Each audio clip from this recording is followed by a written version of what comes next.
સસ્તું સોનું લેવા ગયા અને 2.20 લાખ ગુમાવ્યા। પાલનપુરમાં સસ્તામાં સોનું આપવાની લાલચમાં એક વ્યક્તિ સાથે લાખોની ઠગાઈ થઈ છે।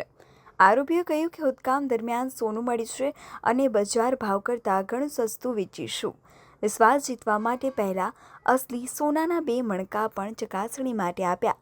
જ્યારે ફરિયાદીને વિશ્વાસ આવી ગયો ત્યારે આરોપીને 2.20 લાખ લઈ પિત્તળનો હાર પકડાવી દીધો અને ફરાર થઈ ગયા।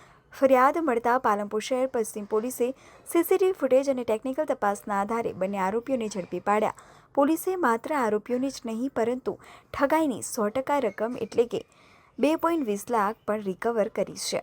જો કોઈ અજાણ્યો વ્યક્તિ સસ્તામાં સોનું કે કિંમતી વસ્તુ આપવાની લાલચ આપે તો વિશ્વાસ ન કરશો। આવી કોઈપણ શંકાસ્પદ ઘટના અંગે તરત જ પોલીસને જાણ કરો। આવા તાજા અને વિશ્વસનીય સમાચાર માટે અમારી સાથે જોડાયેલા રહો।